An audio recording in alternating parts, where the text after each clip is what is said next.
আমার নাম রিনা। আমি ২৩ বছরের এক তরুণী, কিন্তু ভাগ্যচক্রে বিধবা। প্রতি রাতে আমার ১৮ বছরের দেবর আকাশ আমার সেবা করত। একদিন আমার পায়ে সেবা করার সময় সে আমার সাথে এমন এক আচরণ করে যা শুনলে আপনারা অবাক না হয়ে পারবেন না। আমার যখন মাত্র ১৮ বছর বয়স, তখন বাবা মা আমাকে পাত্রস্থ করেছিলেন, কিন্তু বিয়ের কয়েক বছর যেতে না যেতেই আমার স্বামী পরলোক গমন করেন। স্বামীর মৃত্যুর পর আমার দেবর আমার সাথেই থাকত। যখন আমার বয়স ২০, তখন আমার স্বামীর বয়স ছিল ৪০।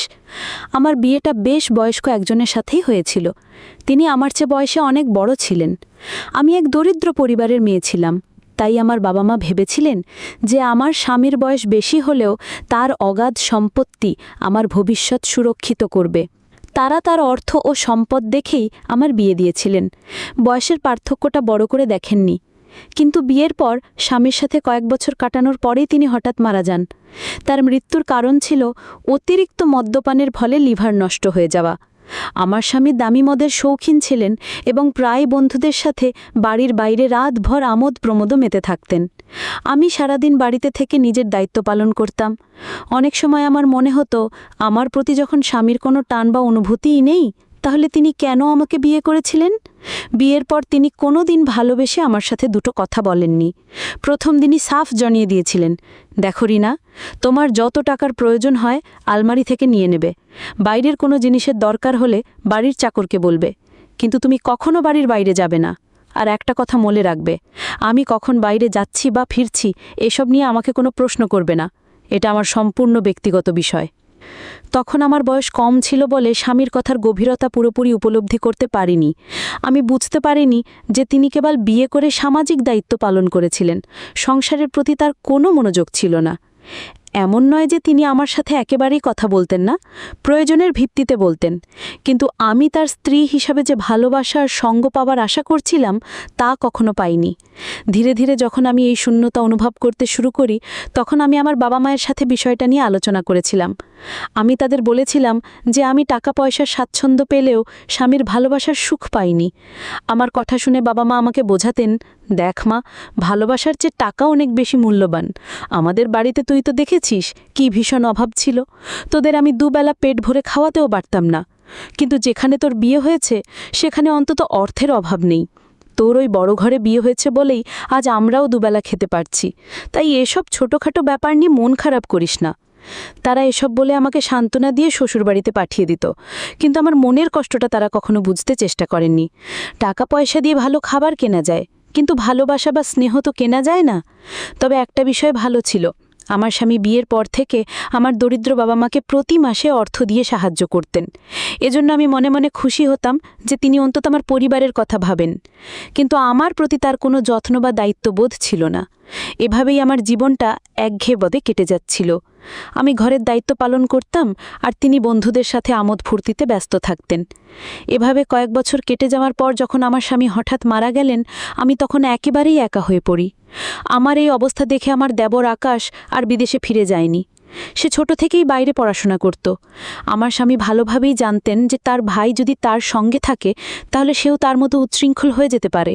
তাই ভাইয়ের উজ্জ্বল ভবিষ্যতের কথা ভেবে তিনি তাকে বাইরেই রেখেছিলেন। আমার শ্বশুর শাশুড়িও বহু আগেই মারা গিয়েছিলেন।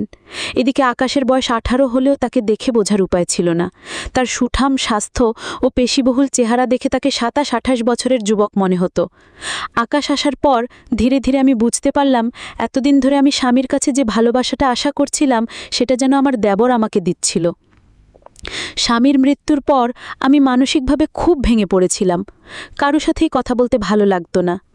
একজন বিধবা আর একজন সধবা নারীর জীবনে যে আকাশ পাতাল তফাৎ তা আমি হাড়ে হাড়ে টের পাচ্ছিলাম। স্বামীর মৃত্যুর পর কিছুদিন পর্যন্ত আমাদের বাড়িতে আত্মীয় স্বজনরা ছিল। তাদের সামনে কেঁদে আমি মনের কষ্ট কিছুটা হালকা করতাম, কিন্তু তারা চলে যাবার পর আমি আরও একা হয়ে পড়ি। মানে হতো ওই বিশাল বাড়িটা যেন আমাকে গিলে খেতে আসছে। আমার স্বামী আমাকে ভালোবাসতেন না ঠিকই, কিন্তু তার সাথে থাকার একটা অভ্যাস হয়ে গিয়েছিল। আত্মীয়রা চলে যাবার পর একদিন সন্ধ্যায় আমি একটা সাদামাটা শাড়ি পরে ঘরের জানালার ধারে বসে বাইরে তাকিয়েছিলাম। তখন আকাশ দরজায় মৃদু শব্দ করে জিজ্ঞেস করল, বৌদি, ভেতরে আসতে পারি? তার কণ্ঠ শুনে আমি চোখের জল মুছে বললাম, হ্যাঁ, ভেতরে আয়। সে ঘরে এসে আমার পাশে বসল, আমার হাত দুটো ধরে বলল, বৌদি, আমি জানি তুমি খুব একা বোধ করছো, কিন্তু চিন্তা করো না, আমি তোমাকে এই অবস্থায় ফেলে কোথাও যাব না। আমি সিদ্ধান্ত নিয়েছি বাকি পড়াশোনাটা এখান থেকেই শেষ করব। তার কথা শুনে আমি খুব আশ্বস্ত হলাম। মনে হলো, যাক, আমার কথা ভাবার মতো একজন তো আছে। সে প্রতিদিন সকালে আমার ঘুম ভাঙার আগেই আমার ঘরে এসে দেখে যেত আমি ঠিক আছি কিনা। মাঝে মাঝে আমার জন্য চাও বানিয়ে নিয়ে আসতো। যখনই সে অবসর পেত, আমার সাথে বসে ঘন্টার পর ঘন্টা গল্প করত, মজার কথা বলে আমাকে হাসানোর চেষ্টা করত। আমি যখন দুশ্চিন্তায় থাকতাম, আমার মাথায় যন্ত্রণা হলে সে আমার মাথা টিপে দিত। আমি তাকে বারণ করলে সে মায়াভরা কণ্ঠে বলতো, বৌদি, তোমার ওপর আমার কি কোনো অধিকার নেই? আমি কি তোমার একটু সেবা করতে পারি না? তার এই আন্তরিক কথায় আমি আর তাকে বাধা দিতে পারতাম না। এভাবেই দিন কাটতে লাগল এবং আমার দেবর আমার খুব কাছাকাছি আসতে শুরু করল। ধীরে ধীরে আমি বুঝতে পারছিলাম যে আকাশ আমার প্রতি অত্যন্ত যত্নশীল। এই অনুভূতিটা আমার ভেতরটাকে নাড়িয়ে দিচ্ছিল, কারণ আমি ঠিক এই ভালোবাসাটাই একদিন আমার স্বামীর কাছে চেয়েছিলাম। আকাশের সাথে যতই দিন কাটছিল, আমি ততই অজান্তেই তাকে পছন্দ করতে শুরু করেছিলাম। কিন্তু একটা সময় আমার মনটা এমনভাবে ভেঙে যাবে তা আমি কল্পনাও করতে পারিনি। আসলে দোষটা সম্পূর্ণ আমারই ছিল। আমি একবারও ভেবে দেখিনি যে আকাশ আমার চেয়ে বয়সে ছোট আর আমি তার চেয়ে বড়। আমি কি করে এত বড় একটা ভুল করতে যাচ্ছিলাম? তার আমার প্রতি শ্রদ্ধা, যত্ন আর ভালোবাসাকে আমি অন্য কিছু ভেবে বসেছিলাম। সে কি সত্যি আমাকে তার দাদার বিধবা স্ত্রী হিসেবে দেখত, নাকি এর পেছনে অন্য কোনো অনুভূতি ছিল? আমি তা বুঝতে পারছিলাম না। আমার খাওয়া দাওয়া থেকে শুরু করে শারীরিক সুস্থতা, সব কিছুর খেয়াল সে রাখত। এতে আমি তাকে অন্য চোখে দেখতে শুরু করি এবং তার প্রতি আমার প্রত্যাশা বাড়তে থাকে। স্বামীর মৃত্যুর পর দুশ্চিন্তার কারণে আমাকে নিয়মিত ওষুধ খেতে হতো। সেই ওষুধও আকাশ আমাকে নিজের হাতে খাইয়ে দিত। সে সবসময় বলতো, বৌদি, নিজের শরীরের যত্ন নাও, ঠিকমতো না খেলে তো শরীর আরও ভেঙে পড়বে। দাদাকে তো আমি হারিয়েছি, তোমাকে কোনোভাবেই হারাতে চাই না। তার মুখ থেকে এমন কথা শুনে আমি তাকে অন্যরকম ভাবতে শুরু করেছিলাম। আমার মনের অনুভূতিগুলো ভালোবাসার দিকে মোড় নিচ্ছিল। এভাবে প্রায় ৩-৪ মাস কেটে যাবার পর আমি আমার ১৮ বছরের দেবরের জন্য নিজেকে নতুন করে সাজাতে শুরু করেছিলাম। আমার স্বামী তো কখনো আমার দিকে সেভাবে তাকায়নি, তাই আকাশের কাছ থেকে এত যত্ন পেয়ে আমি তাকে মন দিয়ে ফেলেছিলাম। পরিস্থিতি এমন হয়েছিল যে আকাশ আমার সামনে এলেই আমি লজ্জায় লাল হয়ে যেতাম। তাকে আকর্ষণ করার জন্য আমি সুন্দর করে সেজেগুজে থাকতাম। আমি সেজে থাকলে সে বলতো, বৌদি, তুমি এভাবেই সেজেগুজে হাসি খুশি থেকো, আমি তোমাকে সবসময় হাসি খুশি দেখতে চাই। সে বুঝতেও পারেনি যে আমি তাকে ভালোবেসে ফেলেছি। আমার দেবরের স্নেহ আর ভালোবাসা পাওয়ার জন্য আমি ভুল পথে হাঁটতে শুরু করেছিলাম। তার সান্নিধ্য পাওয়ার আশায় আমি নানা ছলনার আশ্রয় নিতে শুরু করেছিলাম। সে আমার যত্ন নিত, কিন্তু সেটা শ্রদ্ধার ছিল, আমি যা ভাবছিলাম তা নয়। তার পবিত্র যত্ন আর ভালোবাসাকে আমি ভুল বুঝতে শুরু করেছিলাম। সেদিন আমি মনে মনে ঠিক করলাম, অনেক হয়েছে লুকোছুরি, এবার আমি তাকে সরাসরি আমার মনের কথা জানাবো যে আমি তাকে ভালোবাসি এবং তার সাথেই বাকি জীবনটা কাটাতে চাই। সেদিন আকাশ বাড়ি ফিরলে আমি ইচ্ছে করে অসুস্থতার ভান করলাম। বললাম, আমার সারা শরীরে খুব ব্যথা, আমি বিছানা থেকে উঠতেও পারছি না। আমার উদ্দেশ্য ছিল তার মনোযোগ আকর্ষণ করা। আমি যখন তাকে ব্যথার কথা বললাম, সে রান্নাঘর থেকে এক বাটি তেল গরম করে নিয়ে এলো। ঘরে এসে বলল, বৌদি, তুমি শান্ত হয়ে শুয়ে থাকো, আমি তোমার পায়ে মালিশ করে দিচ্ছি, দেখবে ব্যথা কমে গেছে। আমি মনে মনে খুব খুশি হলাম। ভাবলাম, সে যখন আমার সেবা করবে তখন নিশ্চয়ই আমার প্রতি আকৃষ্ট হবে। আমি তাকে নিজের দিকে টানার জন্য আগে থেকে সেজেগুজে প্রস্তুত ছিলাম। আকাশকে দেখি আমি কাতর স্বরে বললাম, আমার শরীরে খুব যন্ত্রণা হচ্ছে, তুমি যদি একটু সেবা করে দাও তাহলে খুব আরাম পাবো।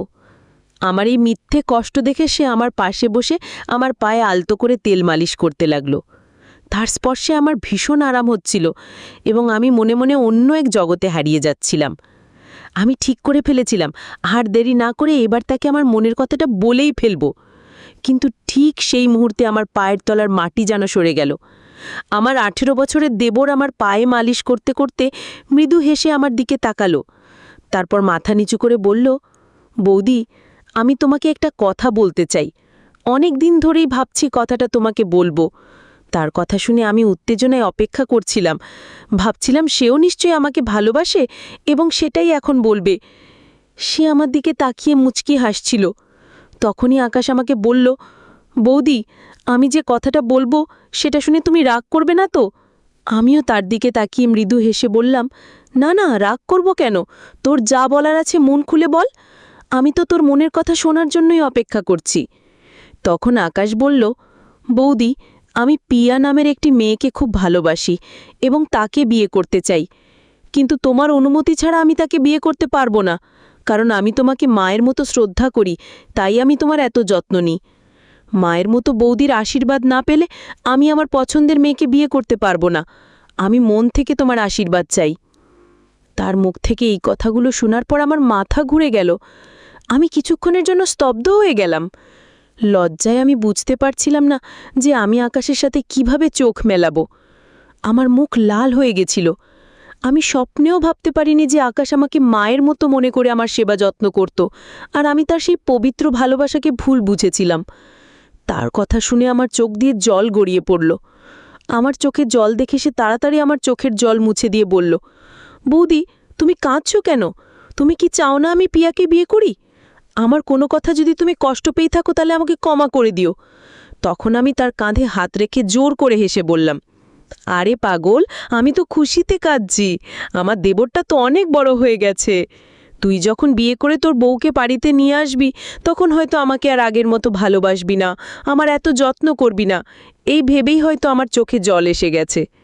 আকাশ তখন আমার হাতটা ধরে বলল, বৌদি, এমনটা কখনোই হবে না। আমি তোমাকে আমার মায়ের আসনে বসিয়েছি। ছোটবেলায় বাবা মারা যাবার পর মা খুব একা হয়ে গিয়েছিলেন, তখন দাদা মায়ের খুব খেয়াল রাখত। আমি দাদার কাছেই শিখেছি। তুমি ছাড়া তো আমার আর কেউ নেই বৌদি। তোমার কিছু হয়ে গেলে আমি তো একেবারে একা হয়ে যাব। তাই আমি তোমাকে কোনোভাবেই কষ্ট দেব না। এই জন্য তোমার অনুমতি নিতে এসেছি। আমি কি আমার পছন্দের মেয়েকে বিয়ে করে এই বাড়িতে আনতে পারি? আমার স্ত্রী এলে তোমাকে আর কোনো কাজ করতে হবে না, সেই বাড়ির সব দায়িত্ব সামলে নেবে। তুমি এতদিন অনেক কষ্ট করেছ, সে এলে তোমার একাকিত্বও কেটে যাবে। তার কথা শুনে আমার নিজেরই খুব লজ্জা করছিল। আমি যে ছেলেটির কাছে অন্য কিছু পাওয়ার আশায় এত ছলনা করেছিলাম, সে তো আমাকে তার মায়ের সম্মান দিয়েছিল। সেদিন আমি নিজের ভুল বুঝতে পেরে মনে মনে প্রতিজ্ঞা করলাম যে আমি আর কখনো আমার দেবরকে সেই ভুল চোখে দেখব না। তারপর আমি আনন্দের সাথেই তার পছন্দের মেয়ের সাথে তার বিয়ে দিয়ে পিয়াকে এই বাড়িতে নিয়ে এসেছিলাম। এখন আমরা সবাই একসঙ্গেই থাকি। আমিও আমার দেবরকে নিজের ছেলের মতোই স্নেহ করি।